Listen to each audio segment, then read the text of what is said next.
What's up? It's your man, Marv Glover. And the diligent, vigilant, meticulous, sagacious, conscientious, analytical, methodical individual, the chiseled Adonis. And welcome to the Hold My Nuggets podcast, here where we talk 50% sports, 50% real shit, 100% of the time. And if you don't like that, you can hold my nuggets. Suck my dick. Welcome to episode number 12.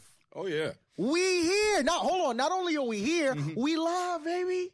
We live, we right? live. Instagram live. See, YouTube land, y'all can't see nothing because the phone behind you. Yeah. It's over there. I'm looking at IG right now. I got my eyes on you. I got my eyes on IG. And I can see you. We gotta make sure we divert. We figure out a way to manage this. But we here. You do the pointing. You be right. You turn. And then we'll figure it out. I mean, you got a longer arm than I got short fingers. Yeah, I do, but you closer to the chairs. Right. You just... You know, we gonna make it work. I feel like I might pop out my shoulder. You understand? I don't have the most Sizzlack I know you're not the challenge. healthiest dude in the world. I don't know if you want to do all that. You know what I'm saying?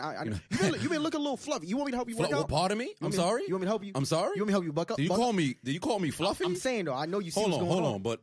I'm trying to help you. See, when I introduce myself... The chiseled, Yeah, I say I'm the chiseled Adonis. You must have me confused with the unchiseled Adonis. I mean, y'all got the same, you know. The same what? Anywho, the we same, here. No. You're not just gonna walk past it.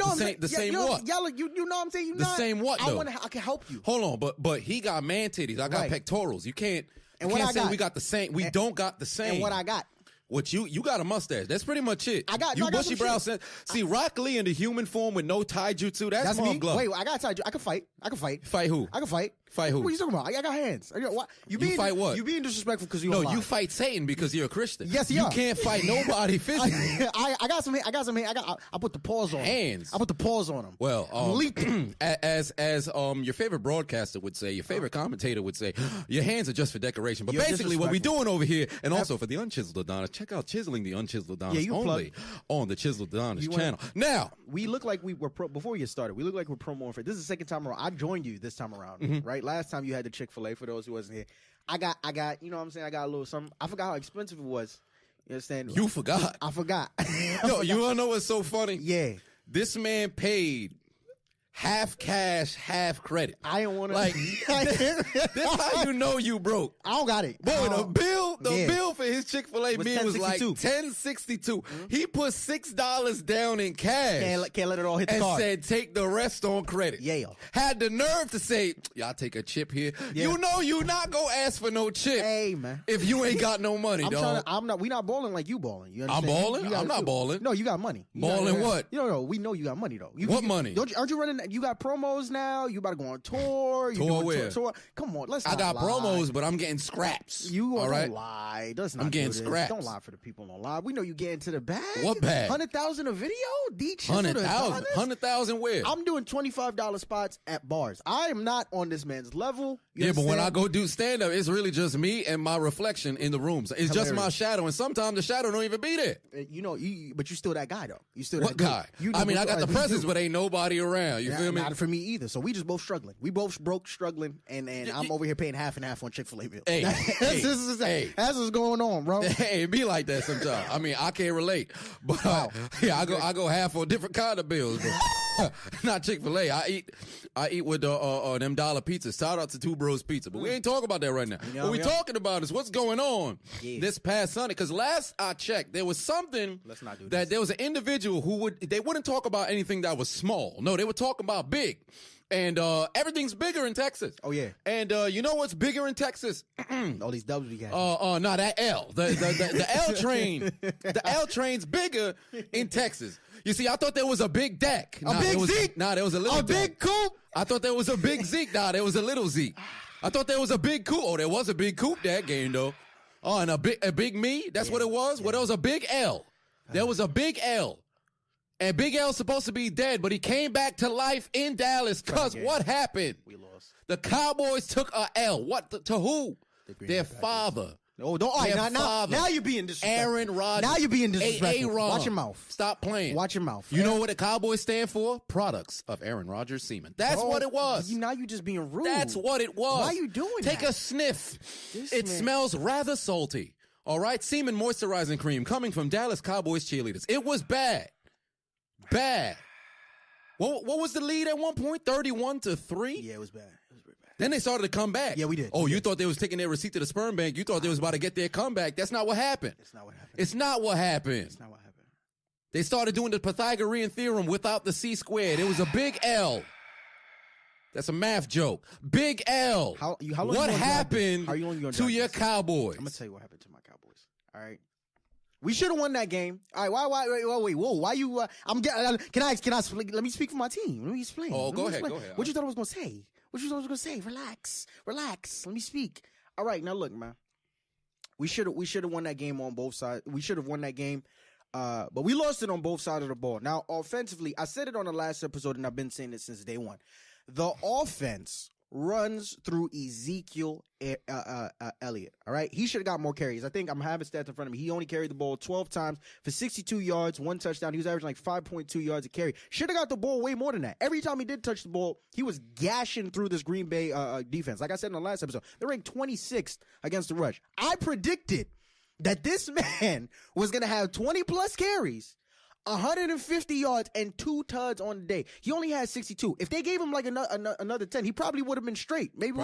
But the fact of the matter isn't that's not the case. Kellen Moore's the offensive coordinator now, and we see now more than ever, they want to utilize Dak's arm. They want to throw the football, and that's great. I'm not against it. But the fact of the matter is, games are won at the line of scrimmage. And the fact of the matter is, the offense goes through this man. And when you take the ball out of his hands and you put it in Dak's hand and you see the performance that he put up, I'm hurt. I'm hurt. It was hard to watch. You understand? Are you hurt because there wasn't a big Dak? He wasn't as big as a Dak as you were expecting? You a certified asshole. Am I? Well, you want to know one of the reasons why Zeke can't get the ball? Okay, I'm listening. Cause Aaron Jones. We gonna get to that. Don't say it yet. I'm gonna get it. Wait. Okay, all right. When you down early, yeah. What's the purpose of running the football? You gotta kind of just go out there and sling it, and that's what Aaron Jones was doing to the Cowboys defense, rubbing his nuts. Oh yeah. Oh, did you smell? Did you get that whiff of the pubic hairs that was left on the face mask of that Dallas Cowboys defense?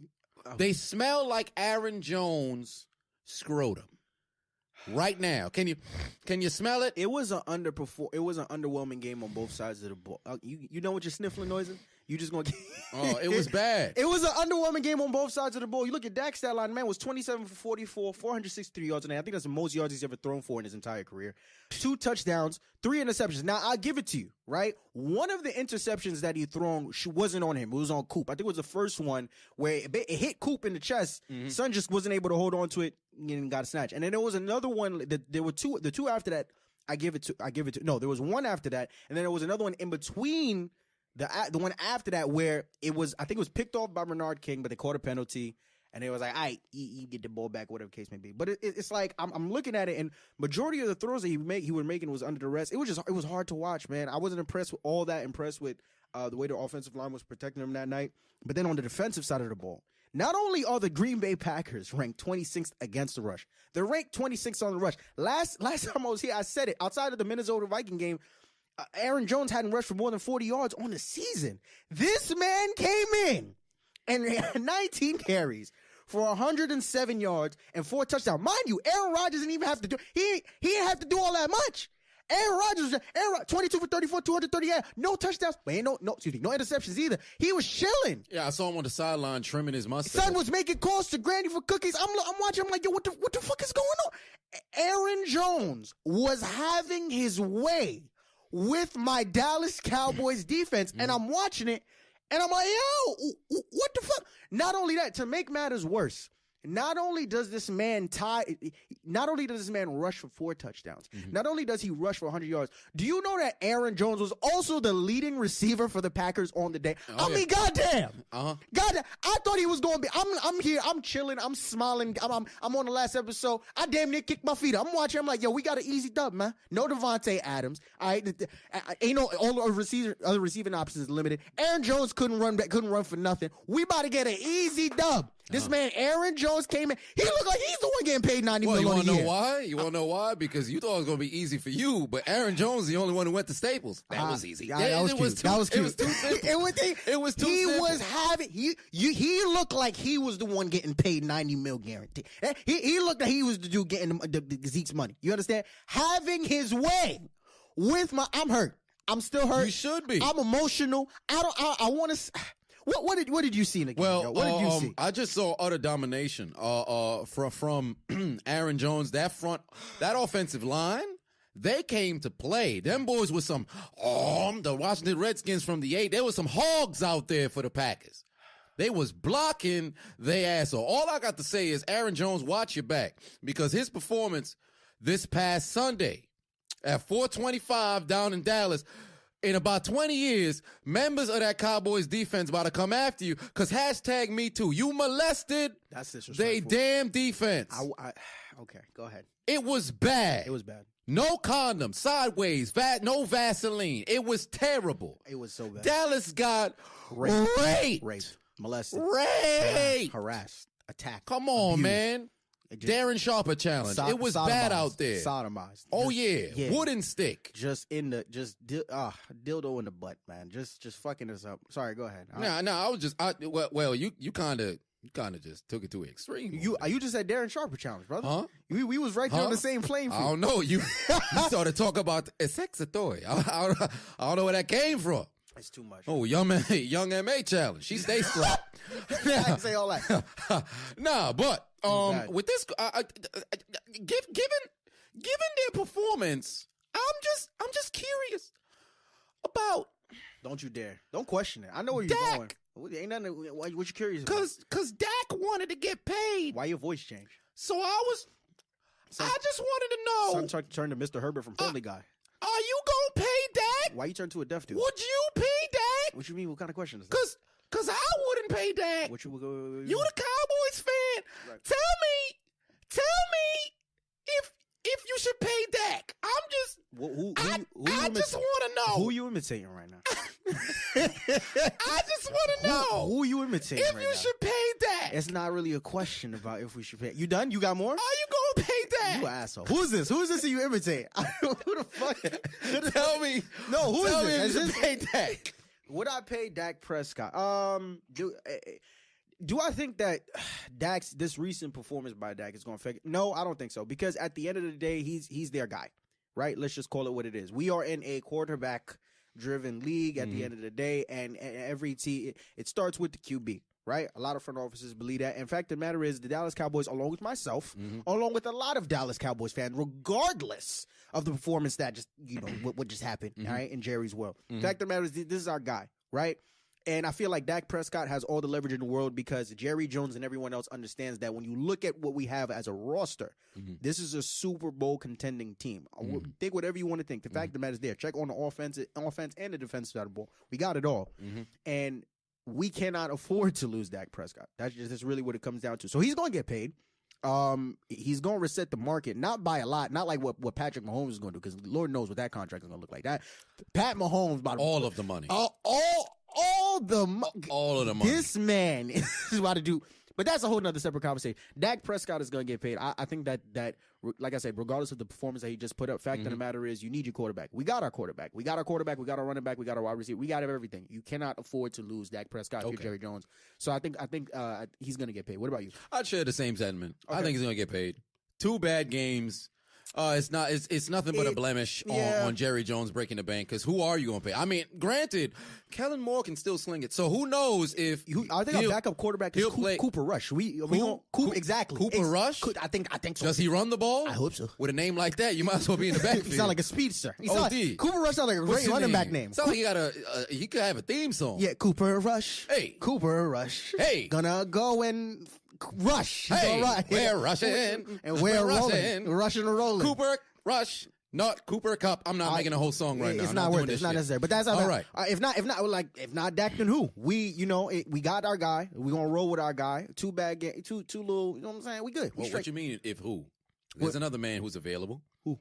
He's on commentary. You got Tony Romo. No, stop it. Troy Aikman on commentary. He can come and play quarterback. Don't be disrespectful. He can come back. Can you imagine? Yeah, because we got Dak. Not anymore. We gonna get rid of Tony Romo back. Just imagine what it's gonna sound like. Romo, we got Romo. Okay, I don't know. well, It sounds weird with Romo. Romo on commentary just roll the right way. Romo, Tony Romo. It's a nice name. It is. I don't think it fits with your. We got Dick. We got Romo. It don't fit. We got Romo. Yeah, it's too many syllables. It's two. Romo is two. Is it? Yeah. But Dick is one. If they don't, if they do decide to move on from Dak and they're looking for a quarterback, you know who they can. Yeah, I would have hit you up. Basically, you know who they could call. Well, if they call you, then it's going to be solidified that the Eagles are going to be the best team in the NFC East. And the way I see it right now, when it comes to the NFC East, I would say that same sweater that you happen to have on that happen to be green, that's what the NFC East looking like right now. Because from where we stand, coming into last week, I would say, or I should say coming into week 5, I would still have the Cowboys at number 1. But now, seeing the past 2 games, back-to-back L's, I would have to give it to the Eagles. And they're looking pretty good. They are. I think for me, if we're talking who's the team to beat in the NFCs, if I'd understand why some people would give it to the Eagles, but I think I'd say that it's too early to say. I think for me, what these past 2 weeks have shown me is that it's really going to come down to the wire, right? I don't think anyone is going to run away with the NFC East crown. I think it's going to come down ultimately to the last 2 games for both teams. Because if you look at both schedules, I believe the Eagles, they play 3 back-to-back division games. Okay. And then the Cowboys, they play back-to-back division games. One of them is, of course, against, I think we play the Eagles the week after next week. And then of the last 2 games that they both play, they play each other. Oh, so week 17 is Eagles and Cowboys. I believe so. Magnificent job by the NFL getting that done. Why do you think so? No, because week 17 is always divisional games, but sometimes they choose the 2 teams, when they choose the 2 teams who will probably be battling for the division or a final playoff spot, it always plays out right. Okay. But sometimes they guess wrong. Okay, gotcha. So then you mess around and have the Redskins versus the Eagles and then the Giants versus the Cowboys. It's just, who wants to... Right. We already know the latter team isn't going to just a filler game. You know. Yeah. So for me, I think it's going to come down to those last 2 games. I initially... Right, I didn't jump. I was impressed with what I saw from my team for the first couple of weeks, but I say it over and over. It's not just about what you do; it's about who you do it against, right? And the fact of the matter is, when coming into the season, we start off the way we started off. We didn't play against the best teams. I understand that and I recognize that, right? So now moving forward, I think that, like I said, it's going to come down to those last couple of games. It's not going to be any team that's just going to blow the other team out of the water. I'm going to be very interested to see what happens in that first meetup that we have against the Eagles. But for me, if you ask me what team has it right now, I say the Eagles by default, just because I can't give it to the Cowboys with 2 back-to-back L's. I just can't. It just doesn't make any sense to me. So yeah. But now we're staying within the NFC East, right? We're talking quarterbacks. We're talking teams within the NFC East. You making a shitty look, and I would assume it's because of the team we're going to talk about next. Absolutely. It's not. I think is it the Giants? No, it can't be. Nah, the epidermis is red. The Redskins. Yeah. The Washington Redskins, also in the same division rivals of ours, the NFC East. And they don't look too good right now. Nah, did you know for a second there, they had a lead on the Patriots? They did. Yeah. And you know what's crazy? I checked my NFL. I was like, nani? It just didn't make any sense to me. But then I tuned out for a little bit, came out, okay, that now makes more sense. That's much more It was just a second. Yeah, it was just a quick second. For a moment, I'm pretty sure Redskins fan, everyone was like, maybe. No, never happened. It's not what it is. But, yeah, it was kind of like losing your virginity on prom night. It was like, oh, it's happening, and it's gone. There you go. It was just like that. Just like that. It was over. It is, man, if you are a Washington Redskins fan, I mean, my goodness. I came into the season thinking that the Giants was going to be the one to stink it up because I thought Eli was going to play a little longer. But goddamn, the Redskins are abysmal. Are easily top 3 worst teams in the NFL. It goes Dolphins and then probably the Bengals and then them right there. Yeah. But they look bad. Just fired their head coach after getting smacked by the Patriots. 0-5 start. I think he's like 30% win percentage. Jay Gruden? Yeah. Well, we know he's not a Gruden grinder. He's not a Gruden grinder at all. Not at all. I think him and his brother made a video today. Like his brother made a video like telling him like welcome to the club because he got fired. It was some shit. Oh, that's hilarious. Yeah, hilarious. But whatever. It's looking rough in Washington. You know what's bad when coming into this game. They said they was gonna start Colt motherfucking McCoy. God, I mean, where you go from Case Keenum to Old Reliable? Colt McCoy is waiting. I didn't even know he was still on the team. I didn't know he was in the league. I thought they only had 2 quarterbacks on the roster. I was like, no, Colt, come on down, buddy. They had to have signed him in the shadow realm. I don't know how did this happen? In the shadow realm. I don't know how this happened, but fact of the matter, he's there and he's starting. At first, when I saw they were starting, I thought they were starting a gun. Hilarious. I thought it was a Colt 45. I said, what? A Colt? Yeah. Colt who? Yeah. Colt McCoy. He's got a job? I don't know how he's in the league. Boy, him and Mark Sanchez undefeated. Mark Sanchez is done. He just retired. He's done. But they want to leave you looking at your roster like, yo. How the fuck? How you get here? Who signed you? Where's he getting paid? Hey, fuck it. They doing what they doing. But looking at the Redskins, I feel sorry for the fans. I feel sorry for the players. But one player in particular I really feel for, man. Dwayne Haskins. I mean, my goodness. You talk about a dude coming into this past year's draft. Everybody and their grandmother thought he was going to go to the Giants. Yep. Out of nowhere, the Giants bust a sharp left turn. Like, yeah, we're not really feeling new. We think we're going to go with Daniel Jones. And we like, Daniel Jones? Haskins is the guy. It was either they was going to go with Jones or they was going to take a defensive player, whatever the case may be. We see him fall all the way to, I think he got drafted like, 15th? I couldn't tell you. And 15th to the Redskins, and you saw him at his draft party. He's over here like scoffing when Daniel Jones gets chosen, and he's doing his thing. He's like, I'm going to make him, you're going to regret it. I'm going to make him pay, all this other stuff. Now, I mean, you couldn't ask to be in a worse situation as a quarterback because, I gotta. What do you think is gonna happen with Daniel Jones for the rest of the season? Oh, you mean Haskins? Yeah. Oh, sorry, I'm bugging. Haskins. Oh yeah. Haskins. Well, he's about to be held in captivity. He's gonna be living a bad. He's not gonna be living a good life. Not at all. Not his best life at all. Don't play Duval. Don't play any little Duval. It's not gonna be going down in Washington. He's gonna be having a bad time. And you know what's funny? We just saw this last year with Josh Rosen, and we're seeing it right now. Yep. So Haskins is this 2019 Josh Rosen, and there's still. And what's hilarious is there's a 2019 Josh Rosen. So that's what's so funny. So you got two Josh Rosens. His year is about to just be a wash.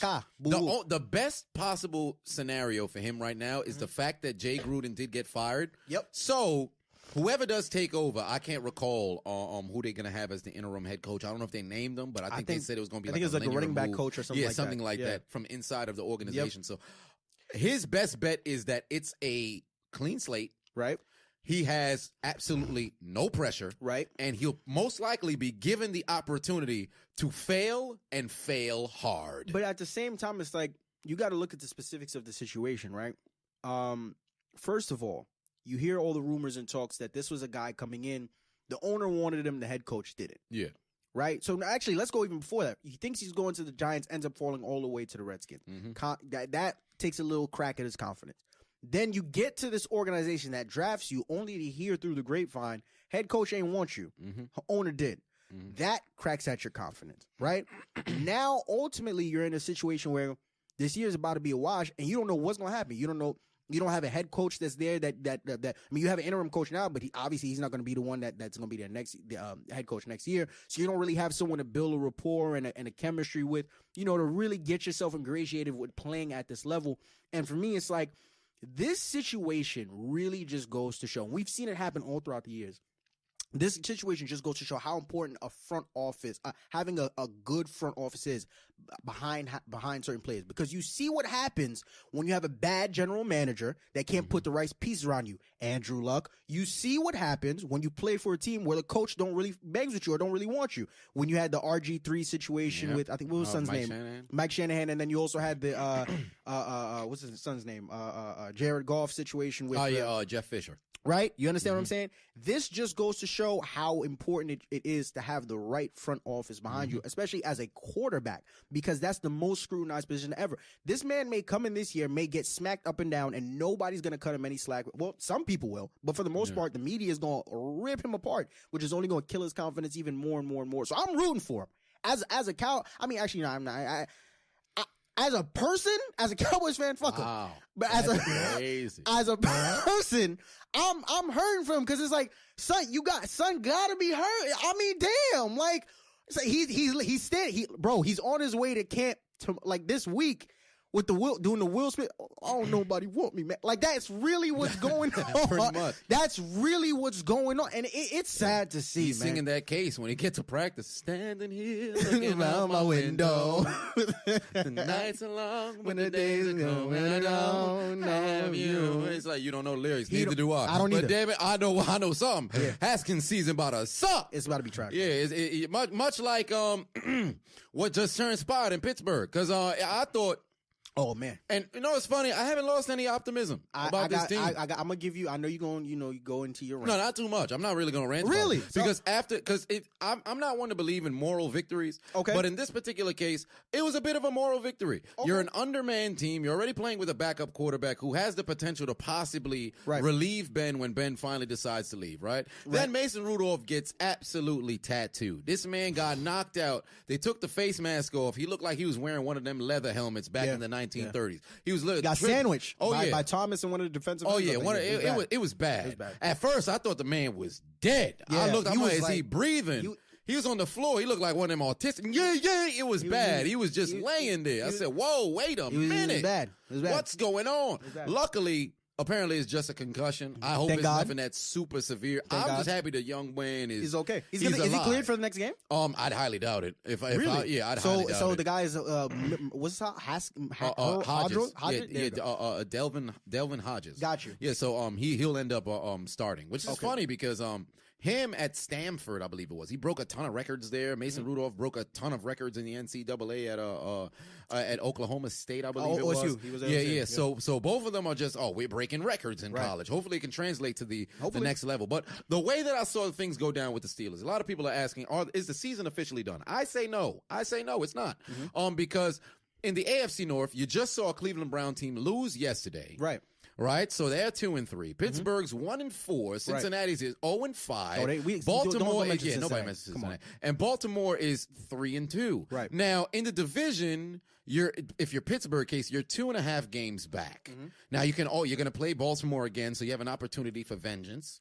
And then you haven't played the Browns yet, but pretty much if you can keep pace. With the Ravens, with the Browns, where both teams have shown inconsistency, you have an opportunity to stay alive in the division. And all you have to do is just win the division, and you get an invitation to the dance. That's pretty much it. Is that the season does appear to be done. However, the way that they played against a very talented Baltimore team still gives me a little microcosm of confidence because there's no team in the NFL outside of the Patriots that are really, the Patriots and the Chiefs, that are really guaranteed to be in the postseason. So every team, you don't know where things are going to go. Even the last two games, the Chiefs have been looking rocky, at least defensively against the Lions. And then this past game against the Colts. But the Colts, Frank Reich coached his ass off, and Jacoby Brissett did his job. But yeah, outside of that, I don't think the Steelers season is done because it's still week 5. Now, if this was week 8 and it was 1-7, yeah, you could put it. Yeah, take the L out of love. It's over, bro. Hilarious. You know, surprisingly, when I saw this thing on the question on the outline, I was quick to jump and say, "Oh, of course, it's done." But I really had to stop and think about it. And I agree with you. I don't think the season is over at all because when we look at the schedule, right? They're at was it Charlotte? I believe not Charlotte. What the fuck is this? I put CHAR. You know who they play next? CHAR. I don't even remember who the fuck this is. The Chargers. Chargers. I was close. Anyway, that Chargers. Charlotte? I don't know. I don't know. Then after that, they play Miami at home, right? Indy at home. Then the Rams at home. Then they're at Cleveland, at Cincinnati, Cleveland at home, at Arizona, right? Buffalo at home, at the New York Jets, then at Baltimore for the last game. I'm looking at a lot of these games for me are coin toss games, right? Where they can really go either way. And when you look at the way the Steelers been playing these past couple of games, outside of the Patriots game, it's not like they've been getting destroyed. Every game has really come down to the last play and a couple like key mistakes that they made here and there. But I've been thoroughly impressed with the way the Steelers have been playing, given everything that's transpired. So for me, and then also to harken back to your point, minus the Bengals, because my God, they non-factor. We don't even acknowledge them. It is really, really bad. Suit me up right now. It is.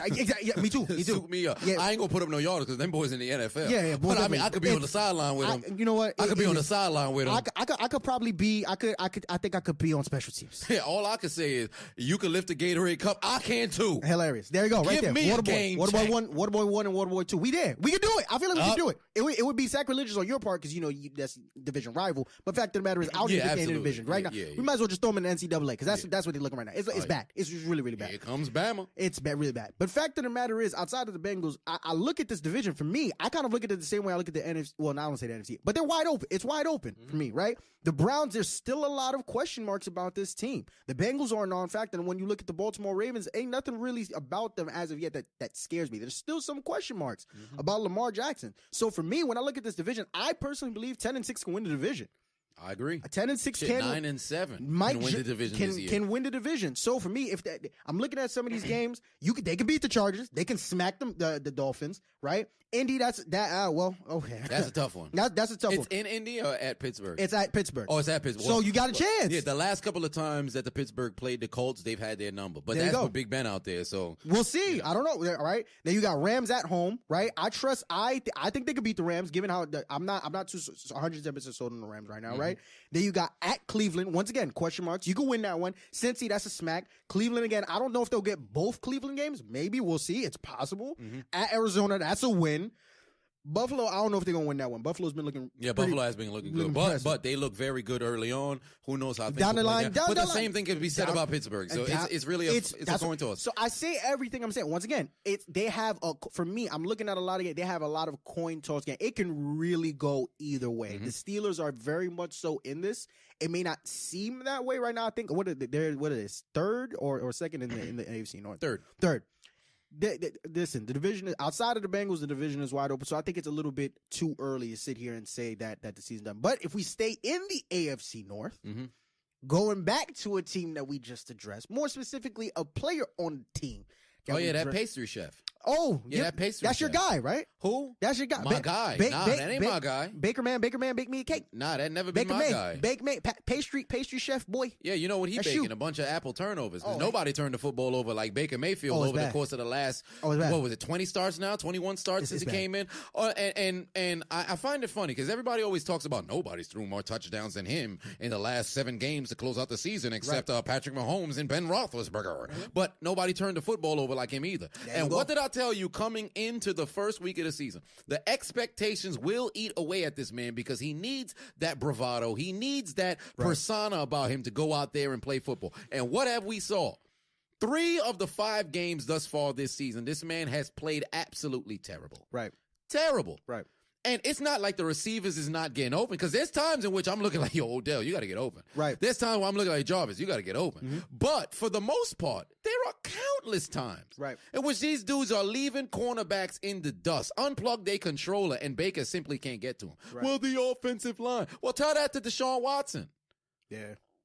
He's running for his life. Tell that to Matt Ryan. Well, Matt Ryan is a different animal. Matt Ryan is a beast. I mean, he's underperforming this particular season. But, I mean, his O-line sucks. But Deshaun Watson, for what he has, and as young as he is, he's out there slinging it and helping his team win games despite the terrible offensive line play. So I don't want to hear nothing about Baker because he's got more offensive pieces than Deshaun Watson does. And still, he goes out there and lays out a bunch of stinkers. Right. All right. He's not getting rid of the ball fast. Not at all. That's and when point. he does, he's productive. Right. It's not like the play calls is not allowing it. This man is looking at, as I said, every single time. He looks at his first read, and then all of a sudden, we playing backyard football.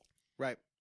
Every single time. Right. So until he changes that, he's going to continue to struggle. He's going to continue to struggle. The expectations is getting to him. I agree. It's, when people talk about the O-line, of course you have to address the offensive line because we understand how important it is in quarterback play. But I think it's a mixture of that and also the play calling. Because when you look at a lot of the plays that Kitchens is drawing up, first of all, the offensive line is not giving him any help. Outside of the Ravens game, which was an anomaly, I think they only gave up 1 sack on that game. Every other game so far that they played, the O-line is giving up at least 3 sacks, right? So it's really bad. And every play this man is scrambling for his life or whatever the case may be. But it's like you look at the past game, knife scrambling for his life. Okay, OJ. OJ Simpson challenge. Look, hey, Twitter world. Have they verified him yet? Huh? Have they verified? I don't know, but I follow him. You really? Yeah, I do. Yo, you know what's weird? I shouldn't even say it's weird. OJ's a good follow. Yo, I like his voice. He has a nice like aerator voice. If you're not following OJ on Twitter, what are you doing? He gives some good fantasy advice and stuff like that. Like, he do. OJ lit. He do. OJ lit. He need to give marriage advice. Well, I don't. Now, basically, this man's asshole. But offensive line, who did they just play?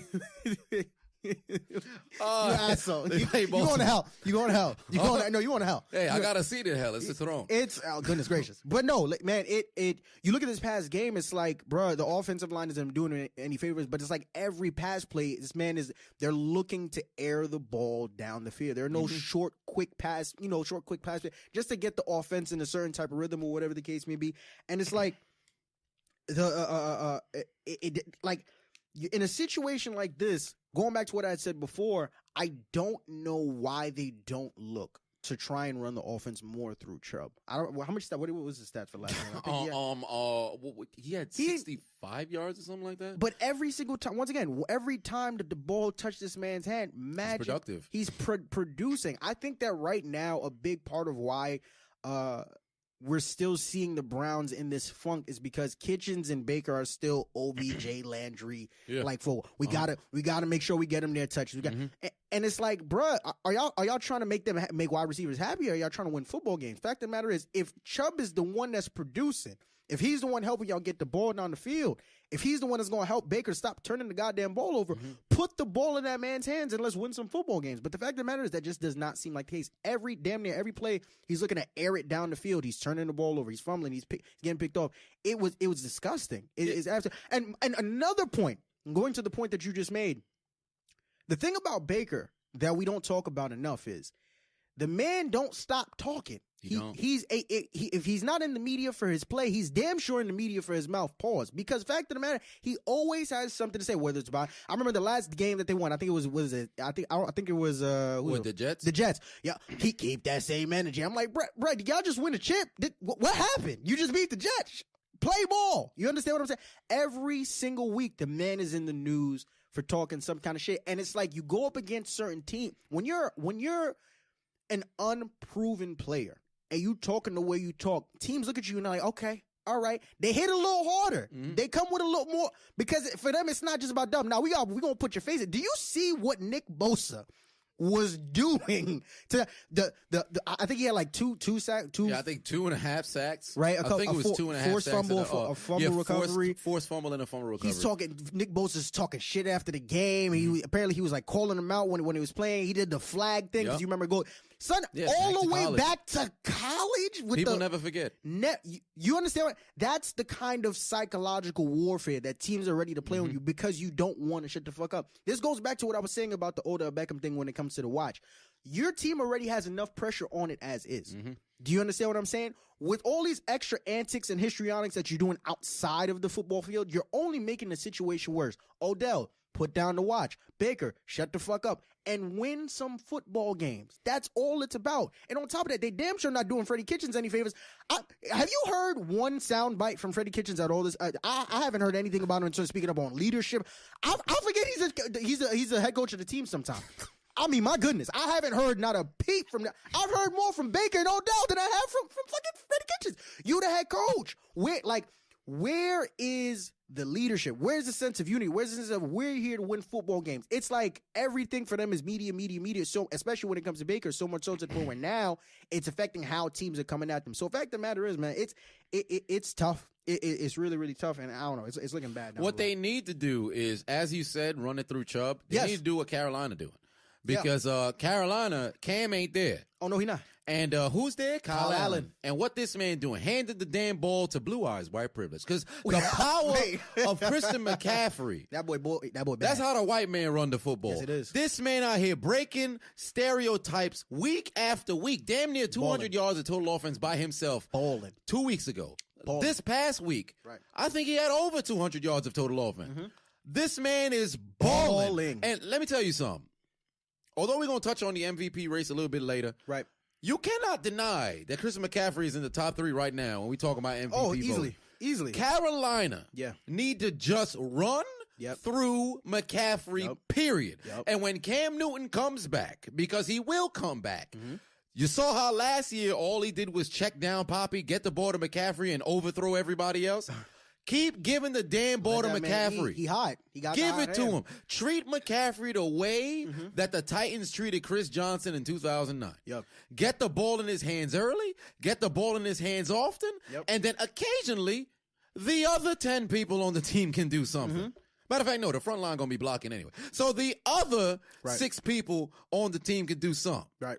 All right? Well, other 4, other 5. Listen, I'm looking at this Carolina Panthers team, man. I am thoroughly impressed. First and foremost, when you talk about Kyle Allen, I think he listens to the podcast, right? Because going all the way back to when Drew Brees got injured, what did I say Teddy Bridgewater has to do? In a situation like you're in, all you have to do is be efficient on third down. Don't turn the ball over. Kyle Allen, minus the fumbles, because he's had a couple problems. Got some Butterfingers. Yeah, he eats some bagels for breakfast. Yeah, it's really bad. Outside of the fumbles, he hasn't thrown a pick at all, and they're on a 3-game win streak. The man, he understands the weapon that he has in a Christian McCaffrey, and also don't forget about it. Curtis Samuel's a playmaker. Oh yeah, DJ Moore's on the come up. But the fact of the matter is, going back, the offense runs through McCaffrey. The man has put the offense on his back and is putting up an MVP caliber season. It's absolutely ridiculous. I'm thoroughly impressed with this team, and also on the defensive side of the ball, they look solid too. I like Brian Burns. I think right now he's probably in the running for defensive player of the year. I believe he's been doing all right. But the fact of the matter is, Chris McCaffrey on the season, I'm looking at it. 105 carries, 587 yards with 6 rushing touchdowns and 279 yards receiving. Is he leading the league in rushing? Yes, he is. Listen, I've been hesitant to say it, but now that Saquon is injured, I feel right now CMC is the best running back in the league. Absolutely. This man absolutely. They put the offense on his back, and he has been delivering. Now I gotta ask you, right? Given everything that we're seeing from them, right? They're on a 3-game win streak. They look good. How far do you think they can go this season, just in terms of regular season, postseason, things like that? What are your predictions? They can fight to get a wild card, because I think that division is still belonging to the New Orleans Saints. Right. And we'll touch on them in a little bit. But Tampa Bay has an opportunity, and I believe that they will contend for that wild card spot. They look good. We'll talk about Atlanta a little bit later. Oh, yeah. But pretty much, the Carolina Panthers, if they ride this wave, there's only so far they can get, because McCaffrey, I don't think it's good. I think it'll fizzle out for a couple of games and then come back. Right. So when he does end up taking that back seat production-wise, like he did against when they played the Bucks, I expect Kyle Allen to have to step up to the challenge. Right.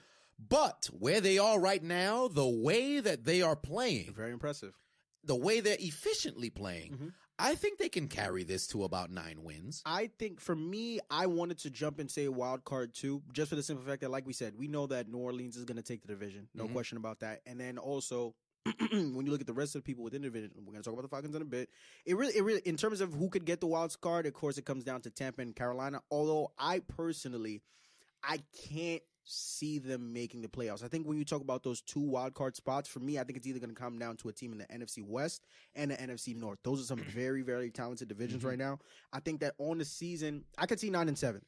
I could see 8-8 or 9-7 for them.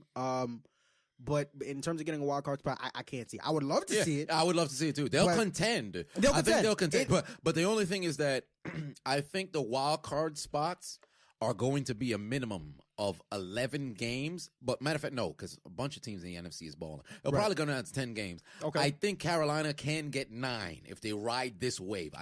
And 9 is pushing it. I really think they're going to be around 8-7, around that area. Okay.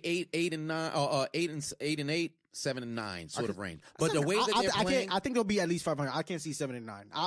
It truly depends. It's really one of the, once again, coin toss type situation. Yeah. I'll say 8-8 to be okay. 9-7. Like I'll agree is a bit generous, but I'll go 8. Fair enough, because I think teams will end up forcing them to have to throw until Cam comes back. Right. And when Cam does come back, I think Cam will have a couple of great games and make people, whoa, wait a minute. Do we know when he's going to come back? I have no clue. I have no clue. But the way Carolina's playing, I think they can possibly contend. They can make it happen for a wild card. But as you said, the NFC North got teams that are balling, and the NFC West, it's a toss-up. It's going to be you got the 49ers balling right now, and the Seattle Seahawks. If they don't win the division, they will be in the playoffs. Even the NFC East, because it's one of those situations where, like, if the Cowboys win, when we win. I wouldn't be surprised if the Eagles sneak their way into a wild card spot, or for whatever general sports fan hype, if you wanted to flip it and the Eagles win, it could be one of those situations pretty too. Much. There. But we know somebody who not go. Oh no, we know. Yeah. Oh, we know. Yeah, it's a hot land. in the same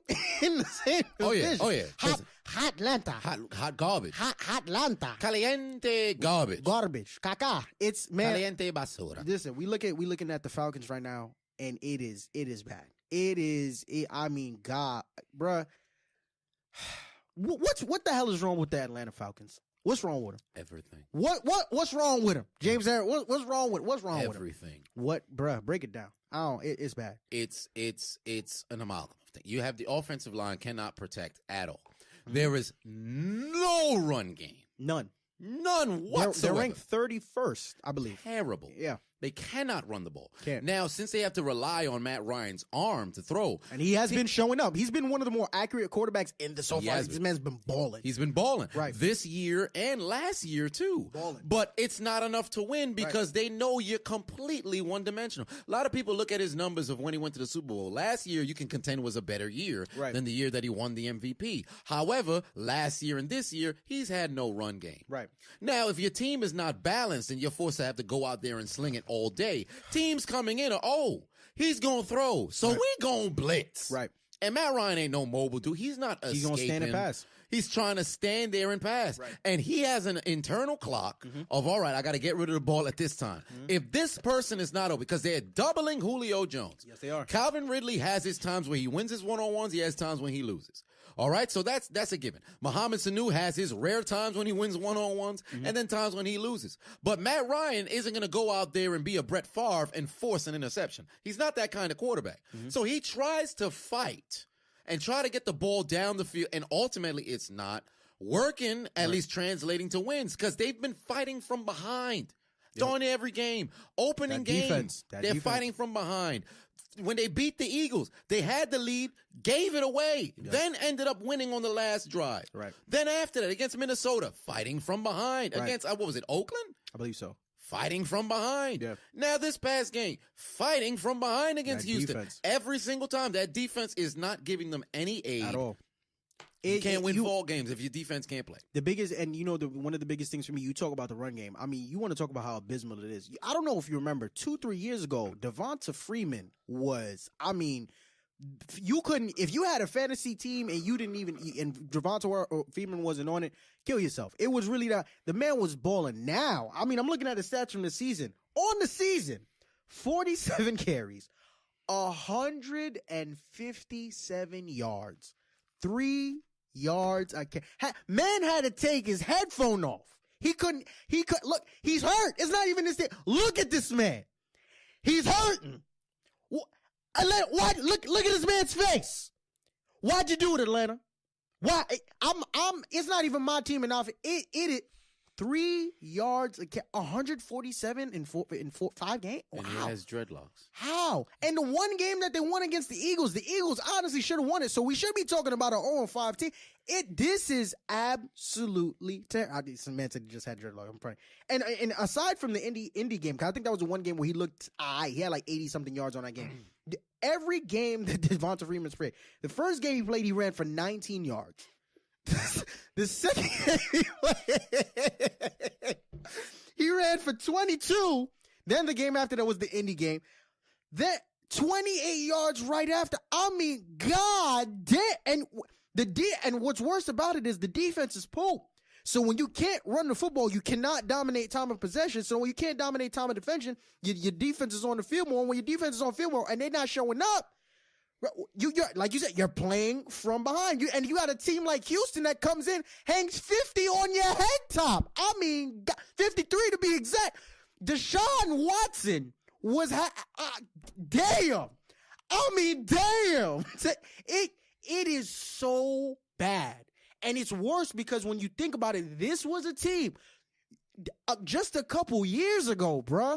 Just a couple minutes away from winning the Super Bowl, 27-3. And ever since then, dare I say, they've been punch drunk since? Because then was it the following year that they went 7-9 or whatever the case? No, they went back to the playoffs and then they lost to the Eagles. Gotcha. But I'll say this much: outside of that playoff loss where the ball went through Julio Jones' hands, and they ended up losing to the Eagles. The Atlanta Falcons are looking like the Oakland Raiders after they lost to the Tampa Bay Buccaneers in the early 2000s. They're one of those teams that went to the Super Bowl. You expect them to be able to contend, and then they just don't. They need to turn it around. It's bottom line. And now you talk. I think they're talking about Dan Quinn's job. Arthur Blank hasn't come out and spoken into it, but I mean, damn, something got to change. I feel for Dan Quinn because the injuries have played a role, but defense is your forte. He's in the same realm that Mike Tomlin is in, right? Because defense is your background, right? So if your defense continues to play terrible, it's on you. It's on you. Right. Granted, injuries happen, and they do. You got to be able to turn that thing around. Right. So I'm hoping Dan Quinn can get it done, and they can take a model from what's going on a little bit more south from them. Oh yeah, in New Orleans, because New Orleans is balling with Teddy Bridgewater. Oh yeah, Teddy Troll lived near the Bridgewater. He came to play. Yeah, he balling out, man. I gotta ask you, how impressed are you with Teddy Bridgewater? Ridiculously impressed. Okay, ridiculously impressed. This man came out there. He's slinging the ball around 4 touchdowns this past game. He's balling. He's playing the same way he did when he went to the Pro Bowl, but then unfortunately went to sleep. But you know,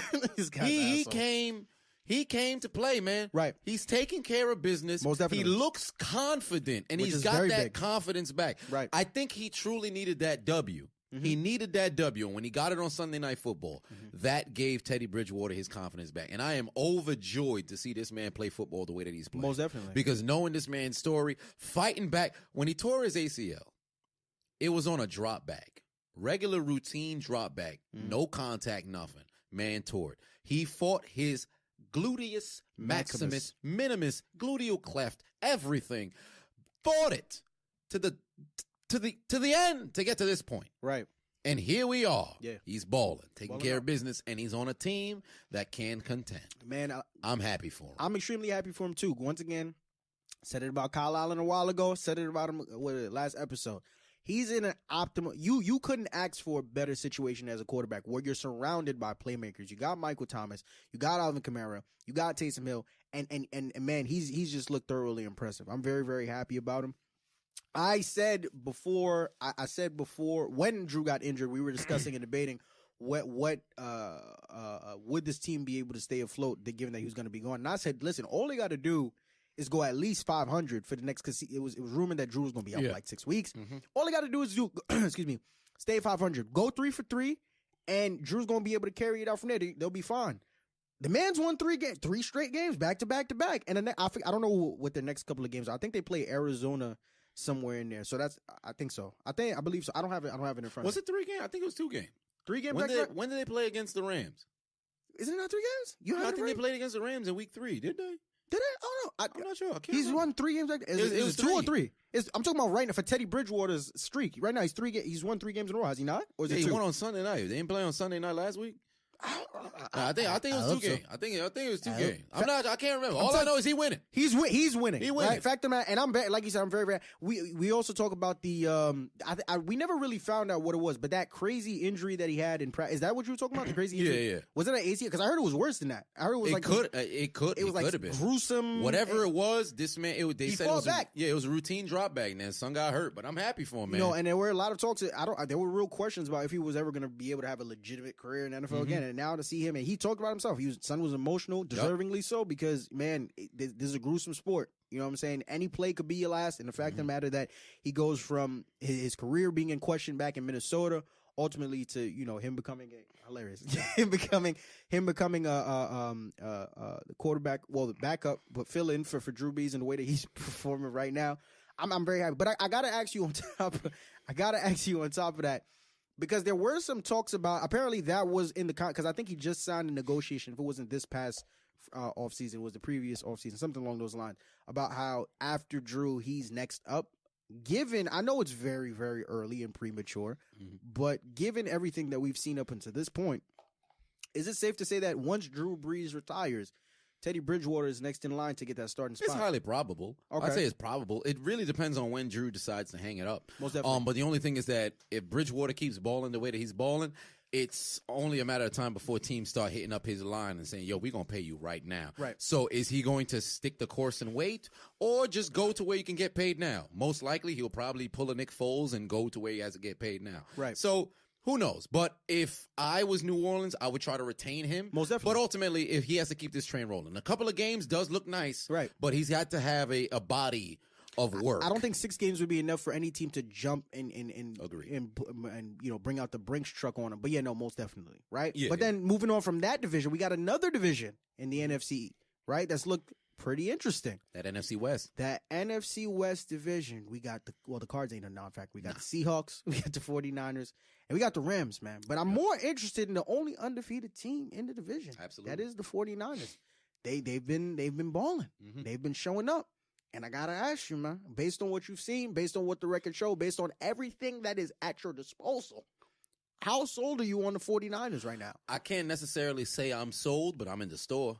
Okay. I may be online. You window shopping? I may be headed to the register. You paying half in cash and half in card? There's a possibility. Yeah, it might just be. It could happen. Okay. I'm just saying, I might have to check my Cash App for them 49ers. Okay. I'm not sold just yet, but I got that itch to want to go buy, and maybe make a purchase. Okay. 49ers is balling right They now. are Taking balling. care of business. As I always say, although you can play against teams that aren't quote-unquote proven, you play against who lines up against you. Right. Or across from you.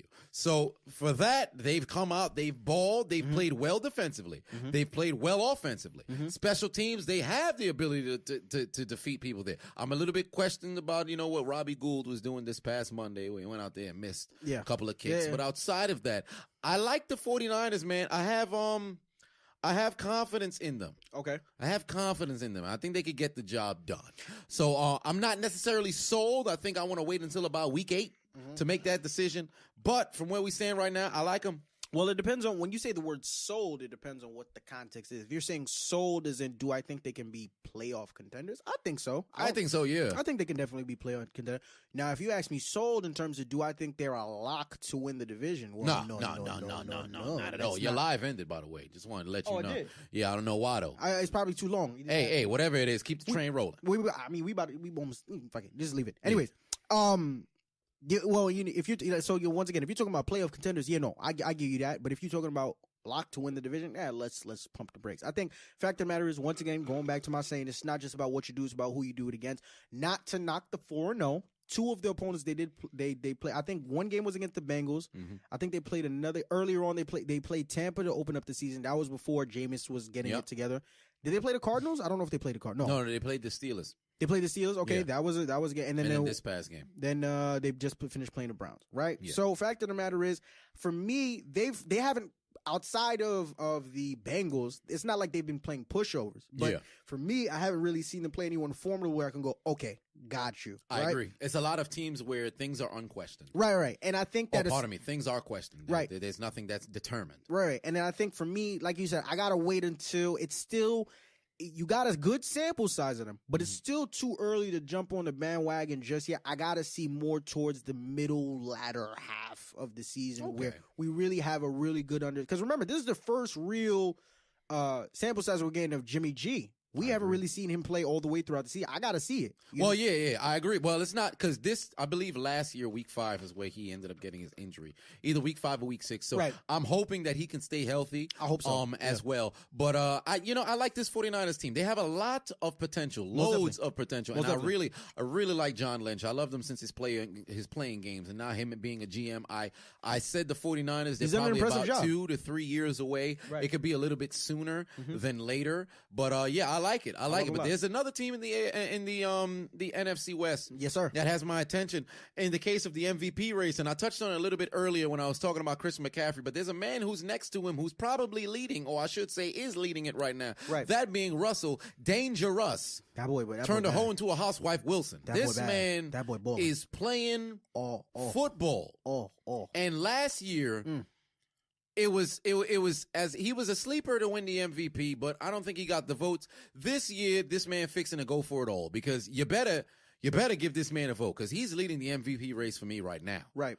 unquestionably easily leading it right now. I mean, quarterbacks are always going to have the upper hand when it comes to the MVP race. That's just the fact of the matter, just because they are the most valued position and they play the most complex. This guy's annoying. They play the most complex position. So for me personally, I think the MVP race right now, if we're talking in no specific order, I think it's easily Russ is in there, Christian McCaffrey's in there, and Pat Mahomes is definitely in there. I think even though they had the past 2 games have been a little shaky. He's only thrown 1 touchdown last 2 days, 2 games. Yeah. So fact of the matter is, those 3 are definitely still in there. Now, if you ask me who, once again, still early, but I'm liking Russ too, man. I think the thing about Russ is that earlier on in his career, we recognized him as a lot of people called him a game manager, right? Right, and they were more of a run-first team, and then the defense and everything like that.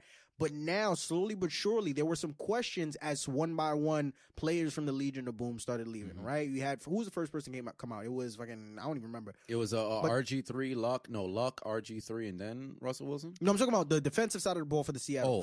In terms of, like, players that they lost. You lose Sherman. Smith. You lose. Then KJ Wright is still that Chancellor, and then Sherman, then Tom. You understand? So now everyone was questioning, okay, this team's clearly about to go into rebuild mode and things like that. And Russell Wilson said, no, we're not having none of that. And Son has been playing his ass off. Also, credits to the running back. I think it was Son Carson. Yeah, Chris Carson. He's been impressive too. Yes. I really, really liked him. He's definitely played a huge role in the success of this team. But for me, I think right now, I'm not going to go as far to call him a runaway. But who's leading the pack? I'm going to have to give it to Danger Russ, man. That boy been balling his motherfucking behind off. Yeah, he has been. He's been balling. He's been taking care of business, doing his thing, and you can't discredit not at all that not at all. He been balling. Yeah, he been balling. Oh yeah, he been balling. Oh yeah. But you can do whatever you want to do. You can do whatever you want. Ladies and gentlemen, that concludes episode 12 of the Hold My Nuggets podcast. We appreciate y'all for tuning in, and I hope we had a successful. I can't check it. I'm gonna go check it. Yeah, you gotta check it after. Yeah. I mean, this was a dope episode. As always, I am your host with the most, Marv Glover.